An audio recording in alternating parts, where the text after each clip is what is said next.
মুছলমান মহম্মদ তাকিলৰ বিহু ঢোলৰ মাত শুনিব গৈছিল। কি ক'লে? ঠিকে শুনিছে। মুছলমান মহম্মদ তাকিল আৰু চেনি গাভৰু। চেনি চেনি চেনি চেনি মাই বিহুতৰি তোমাক দেখা পাই। চেনি মাই খুব সুন্দৰ নাম আমাৰ অসমীয়া বিহুত প্ৰায় শুনিবলৈ পোৱা যায়। এতিয়া কথা হ'ল এই চেনি মাই নামটো কাৰোবাৰ মানুহৰ নাম আছিল নে কি আছিল, মানে এনেই গানত লিখি দিয়ে চেনি মাই, কিহৰ ক'ৰ পৰা আহিল চিনেমাটো, সেই বিষয়ত মই আজি ভিডিঅ'টো বনাইছোঁ। দুখনমান কম, মই পঢ়িছিলোঁ সেইটো বাতৰি কাকততে মই আৰ্টিকেল এটা পঢ়িছিলোঁ, তাৰ পৰা সেই পঢ়ি কিনে ভাবিলোঁ আপোনাৰ লগতো কথাটো শ্বেয়াৰ কৰোঁ, যিহেতু আমাৰ অসমীয়া বিহুৰ লগত জড়িত। গতিকে ভাল হ'ব ভিডিঅ'টো, আপোনালোকে ভিডিঅ'টো সেইকাৰণে চাই থাকক, আৰু যদি ভাল লাগে ভিডিঅ'টো এটা লাইক মাৰি দিব। Hello' friends, welcome to my YouTube channel Entertainment.2। 1898 চন, এইটো সময়ত ব্ৰিটিছ চৰকাৰে আমাৰ সকলো অসমীয়াৰ আৱেগত এটা মানে একদম বেয়াকৈ এটা আঘাত সানিছিল, আৰু সেই আঘাতটো আছিল অসমত বিহু বন্ধ, মানে বিহু বেন। আৰু তেওঁলোকে এইটো কাৰণে যুক্তি দৰ্শাইছিল যে অসমীয়া বিহুটো মানে অশালীনতা প্ৰকাশ পায়, বিহু ডান্সত হওক বিহু গানত হওক, এইটো মানে ইছ্যু লৈ কিনে তেওঁলোকে অসমত বিহুটো টোটেলি মানে বেন কৰি দিছিল। এতিয়া জানেতো, আৰু এতিয়া এই লকডাউনত আমাৰ প্ৰথমবাৰৰ কাৰণে পাইছোঁ এনেকৈ বিহু মানে পালন কৰিব নাপায়, তাতে আমাৰ কেনেকুৱা লাগিছে। তো সেই সময়ত সেই মানুহবিলাকৰ মনত কেনেকুৱা এটা অনুভৱ হৈছিল আপোনালোকে ভাবি চাওক, যে বিহু আৰু কেতিয়াও উদযাপন কৰিব নোৱাৰে, অসমত বিহুৱে বন্ধ, অসমীয়া হৈ অসমীয়া বিহু পাতিব নোৱাৰোঁ। ঠিক তেনেকৈ আৰু দুজন মানুহ আছিল যাৰ মানে মনত একদম দুখ লাগিছিল, আৰু তেওঁজনে ব্যক্তি হ'ল নগাঁৱৰ পুৰণি গুদামৰ ওচৰৰ চলচলিৰ বিখ্যাত ঢোলৰ ওজা আছিল মহম্মদ তাকিল দা, আৰু তেওঁৰ ভনীয়েক চেনি গাভৰু।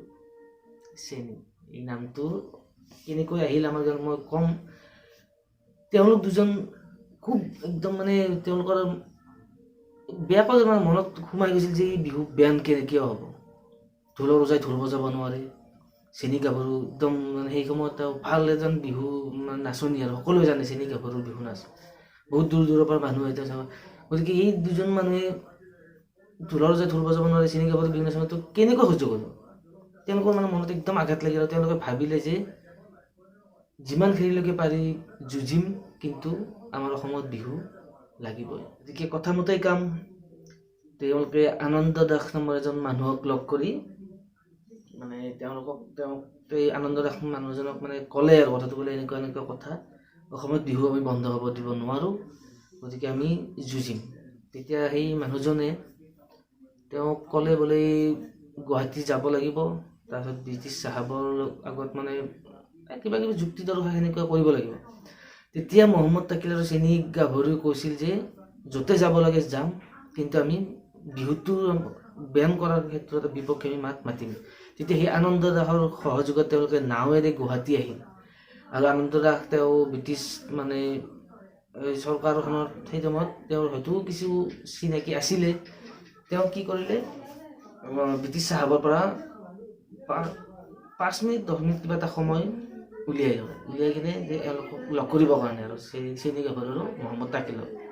তো কথামতে কাম আহিল সেই এটা মানে চিৰস্মৰণীয় ক্ষণ বুলি ক'লেও ভুল নহ'ব বৰ্তমান আমাৰ ক্ষেত্ৰতো।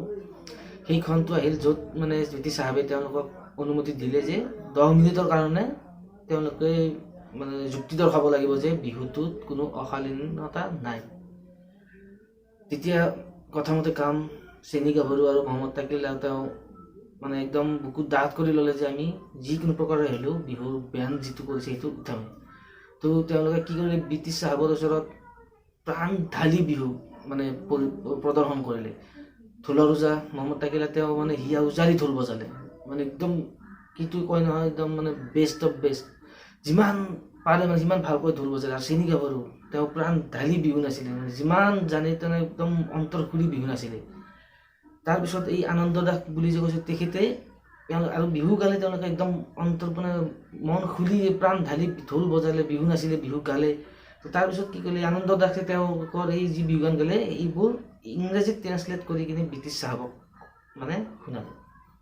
আৰু গোটেইখিনি শুনাৰ পিছত ব্ৰিটিছ চাহাবে ক'লে বোলে এতিয়াতো বিহুতটো কোনো অশালীনতা নাই, আৰু তাৰোপৰি মানে তেওঁলোকো মানে একদম পাগল হৈ গৈছে আৰু যেনে সেই যিটো মহম্মদ তাকিলদাই মানে কি ধুনীয়া মানে ঢোল বজাইছে, চেনী কাপোৰ একদম মানে ধুনীয়া হেৰি কৰিছে আৰু মানে বিহু নাচিছে, তো সেইবোৰ দেখি মানে আবিৰ্ভূত হৈ গৈছে। গতিকে ক'লে যে ইমান সুন্দৰ এটা মানে কলা, যিহেতু কলাই হয় ঢোল বজোৱা বিহু নাচা, আৰু ইমান এটা সুন্দৰ গীত যিহেতু কোনো অশালীনতা নাই, গতিকে তেওঁ কি কৰিলে এই বিহুৰ ওপৰত যি বেন আছিল সেই বেনটো লগে লগে উঠাই দিলে।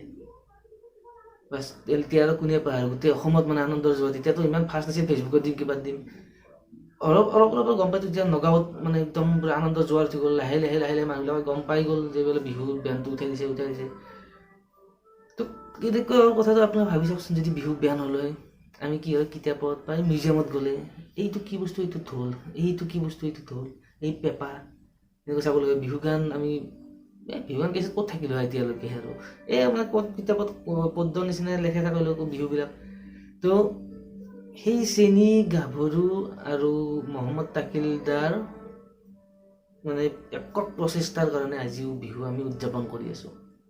আৰু ব্ৰিটিছ চাহাবে এই ঘটনাটোৰ পিছত ব্ৰিটিছ চাহাবে এবাৰ নাৱেৰে নগাঁৱলৈ গৈ কিনে চেনী গাভৰুৰ বিহু গান মানে বিহু ডান্স আৰু মুছলমান মহম্মদ তাকিলৰ বিহু ঢোলৰ মাত শুনিব গৈছিল। কি ক'লে?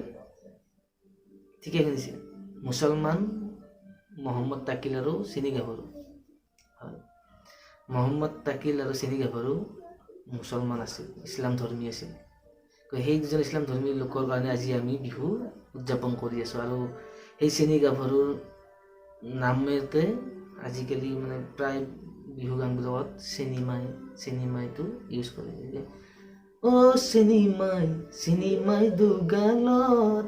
তো সেইকাৰণে যিবিলাক মানে ইতিহাস পঢ়া মানুহ আছে বা বিদ্বান মানুহবিলাক আছে, সেইবিলাকে যে প্ৰায় কৈ থাকে জাতিৰ কোনো আমাৰ অসমীয়া, আমি অসমীয়া, ইয়াত কোনো জাতি ভেদ নাই। বাহিৰৰ মানুহ আহিব নিদিলে হ'ল বা বাহিৰৰ এইখিনি কৈ লৈ কোৱা নাই, কিন্তু অসমত যিখিনি অতীজৰ পৰা বসতি আছে তাত কোনো হিন্দু মুছলিম নাই। কাৰণ সেই মুছলমান বা ইছলাম ধৰ্মী মহম্মদ তাকিল আৰু চেনী গাভৰুৰ প্ৰচেষ্টাৰ কাৰণেই আজি আমিও বিহু উদযাপন কৰি আছোঁ। গতিকে এইখিনি আছিল ভিডিঅ'টোত। চেনীমাই নামটো কিয় আহিল মই সেইটোক লৈ মই ভিডিঅ'টো বনাইছিলোঁ। গতিকে বুজি পালে চাগে, আৰু যদি ভিডিঅ'টো ভাল পালে তেতিয়াহ'লে এটা লাইক কৰি দিব, আৰু কিবা ক'ব লগা থাকিলে কমেণ্ট কৰি দিব, শ্বেয়াৰ কৰি দিব যাতে আনেও গম পায়। আৰু ঢোলৰ মাৰিডালেৰে কোবাই মুঠতে কোবাওক, মই ছাবস্ক্ৰাইবৰ ৰঙাটো কলা কৰি দিয়ক। ধন্যবাদ। জয়